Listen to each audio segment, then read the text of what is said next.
YCP Rajya Sabha సభ్యుడు అనూహ్యంగా రాజీనామా చేశారు. గుట్టు చప్పుడు కాకుండా ఆయన రాజీనామా చేయడం, దాన్ని రాజ్యసభ చైర్మన్ ఆమోదించడం, ఆ వెంటనే నోటిఫికేషన్ విడుదల కావడం చకచకా జరిగిపోయాయి. రాజ్యసభ సెక్రటరేట్ ఇచ్చిన నోటిఫికేషన్ తర్వాతే కృష్ణయ్య రాజీనామా అంశం బయటపడింది. 2022 జూన్లో వైసీపీ నుంచి రాజ్యసభకు ఎన్నికయ్యారు ఆర్ కృష్ణయ్య. బీసీలో బలమైన నాయకత్వం ఉండాలని భావించిన జగన్ తెలంగాణకు చెందిన వ్యక్తి అయినప్పటికీ ఆర్ కృష్ణయ్యకు పిలిచి మరీ రాజ్యసభ సీట్ ఇచ్చారు. ఏమైందో ఏమో ఎవరూ ఊహించని విధంగా ఇంకా 4 ఏళ్ల పదవీకాలం మిగిలుండగానే ఆయన రాజీనామా చేయడం ఇప్పుడు హాట్ టాపిక్ అయింది.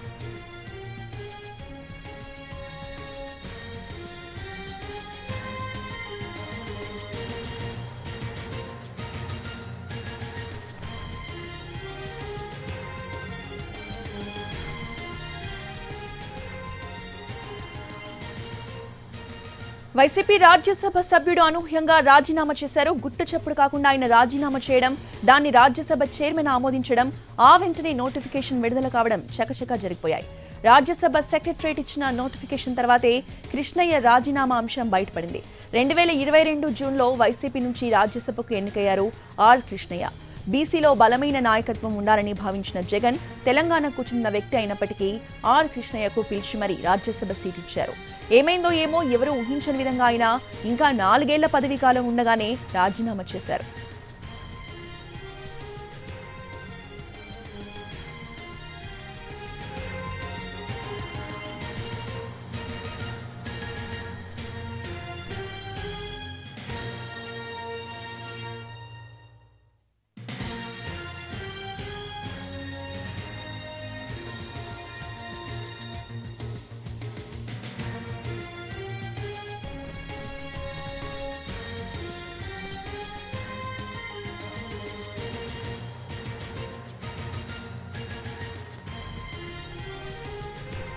వైసీపీ రాజ్యసభ సభ్యుడు అనూహ్యంగా రాజీనామా చేశారు. గుట్టు చప్పుడు కాకుండా ఆయన రాజీనామా చేయడం, దాన్ని రాజ్యసభ చైర్మన్ ఆమోదించడం, ఆ వెంటనే నోటిఫికేషన్ విడుదల కావడం చకచకా జరిగిపోయాయి.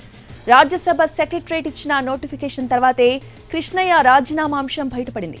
2022 జూన్లో వైసీపీ నుంచి రాజ్యసభకు ఎన్నికయ్యారు ఆర్ కృష్ణయ్య. బీసీలో బలమైన నాయకత్వం ఉండాలని భావించిన జగన్ తెలంగాణకు చెందిన వ్యక్తి అయినప్పటికీ ఆర్ కృష్ణయ్యకు పిలిచి మరీ రాజ్యసభ సీట్ ఇచ్చారు.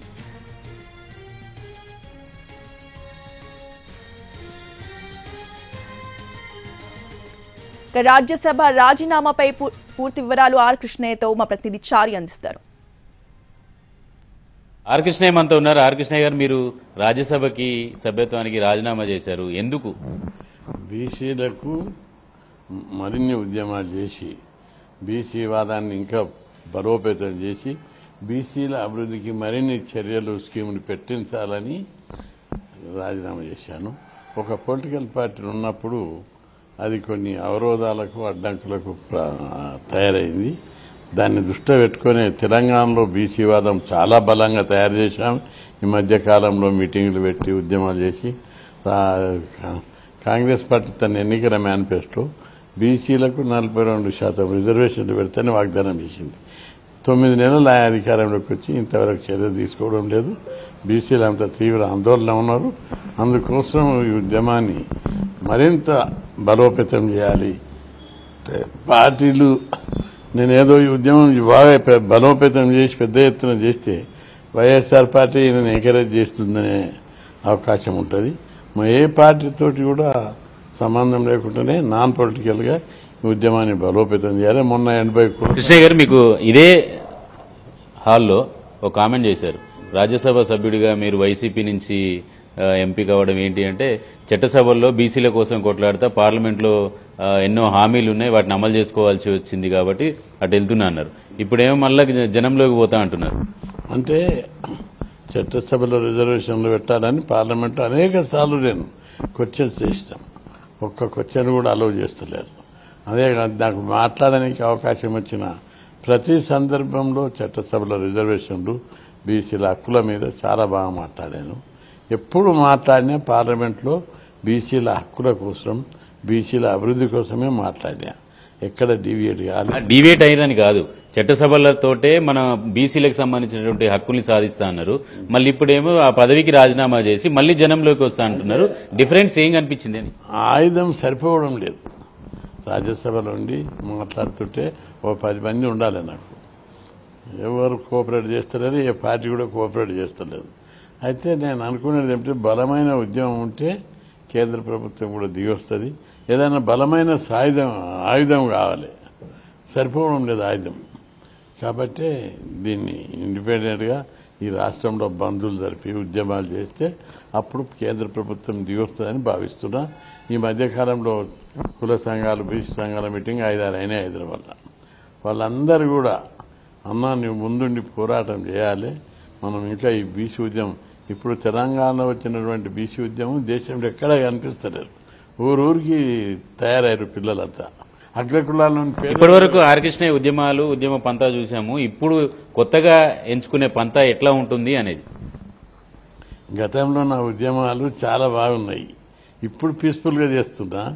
గాంధీ మార్గంలో 74లో కలెక్టరేట్ మీద దాడి చేశాం. హాస్టల్ సౌకర్యాలు మెరుగుపరచాలి, హాస్టల్ సీట్లు పెంచాలని. 78లో 2000 మందితోటి అసెంబ్లీ లోపలికి పోయి తుక్కుగా వెలగొట్టాం. 82లో గురుకుల పాఠశాలలు పెట్టాలని బీసీ సోషల్ వెల్ఫేర్ డైరెక్టరేట్ను తుక్కుగా వెలగొట్టి ధ్వంసం చేశాం. ఇట్లా అన్ని ఏపీపీఎస్సీ మీద. ఈ మధ్య ఒక గాంధీ భవన్కి వచ్చిన సందర్భంగా రాహుల్ గాంధీ బీసీ కులగణన చేయమన్నాడు, అభినందనీయం, పీసీసీ కూడా బీసీని ఇచ్చారని చెప్పారు. ఇప్పుడు మళ్ళీ కాంగ్రెస్ ఇచ్చిన మాట నెరవేర్చలేదు తెలంగాణలో అంటున్నారు.